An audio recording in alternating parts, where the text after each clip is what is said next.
Dingdong Dantes, isa sa mga dumalo sa 72nd Filipino Academy of Movie Arts and Sciences, FAMAS Awards. Si Dantes, kasama ang kanyang asawa na si Marian Rivera, ay tatanggapin ang Bida sa Taquilla Award na naghahandog sa kanilang blockbuster na pelikula na Rewind. Ang pelikula na ito ay naging pinakamataas na tagumpay na pelikula sa Pilipinas na humantong sa 900 milyong pera. Ang pelikulang Rewind ay kwento ng madamdaming at mahigpit na kasaysayan ng isang tao na tinatawag na John na pinahihintulutan ni Dantes na makakuha ng isang pagkakataon sa paglalakbay, bumalik sa panahon upang isave ang kanyang asawa, Mary, ginagampanan ni Rivera mula sa isang kamatayan.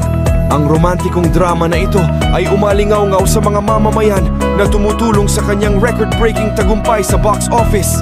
Bilang karagdagan sa pagkuha ng espesyal na award, si Dingdong Dantes ay nag-nominated para sa Best Actor Award para sa kanyang papel sa Rewind.